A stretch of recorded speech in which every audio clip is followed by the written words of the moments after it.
తిరుమల పవిత్ర పుణ్యక్షేత్రం. నిత్యం లక్షల మంది భక్తి ప్రపత్తులతో ఇక్కడికి వస్తుంటారు. భక్తుల సౌకర్యాలకు టీటీడీ పెద్దపీట వేస్తుంది. భక్తుల సేవకు రానున్న రోజుల్లో దేవుడే దిక్కుగా మారాడు. తిరుమల శ్రీవారిని ప్రతిరోజు 65 నుంచి 80 వేల మంది భక్తులు దర్శించుకుంటారు. తిరుమలలో నిత్యం లక్షలాది మంది భక్తులు వస్తుంటారు. సాధారణ రోజుల్లో పరిస్థితి ఇలా ఉంటే, ప్రత్యేక రోజులు, ముఖ్యమైన ఉత్సవాలు, బ్రహ్మోత్సవాల సమయంలో అయితే ఆ లెక్క 4 రెట్లు పెరుగుతుంది. ఈ ఏడాది అక్టోబర్ నెలలో బ్రహ్మోత్సవాలు జరగనున్నాయి.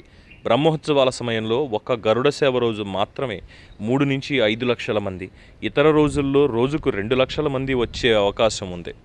ఇంతవరకు అన్నీ బాగానే ఉన్నప్పటికీ ఇప్పుడు తిరుమలను నీటి కొరత పెద్ద సమస్యగా మారబోతోంది.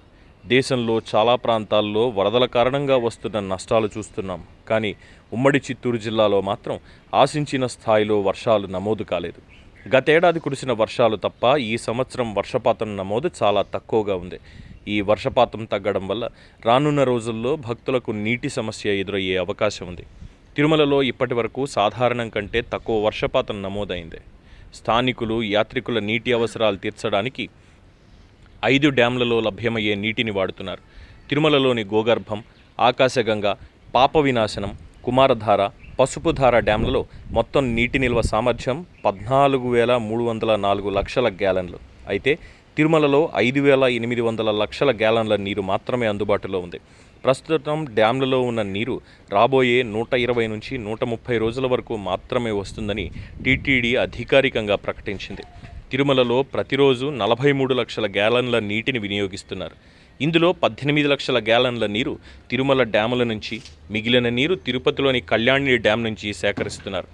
తిరుమలలో అక్టోబర్ 4 నుంచి 12 వరకు వార్షిక బ్రహ్మోత్సవాలు వైభవంగా నిర్వహించేందుకు టీటీడీ ఏర్పాట్లు చేస్తోంది.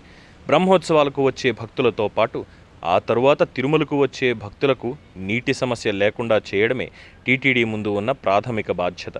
తిరుమలను సందర్శించే వేల మంది భక్తుల ప్రయోజనాల దృష్ట్యా నీటి వృధాను అరికట్టాలని, నీటి వినియోగాన్ని నియంత్రించేందుకు కొన్ని చర్యలు తీసుకోవాలని టీటీడీ నిర్ణయించింది. నీటి వృధా అరికట్టాలని భక్తులతో పాటు స్థానికులకు విజ్ఞప్తి చేస్తోంది. నీరు అయిపోకముందే వరుణదేవుడు కరుణించి వర్షాలు కురిస్తే తప్ప ఈసారి తిరుమలలో నీటి సమస్యకు పరిష్కారం దొరికే ఛాన్స్ లేదని విశ్లేషకులు అంటున్నారు.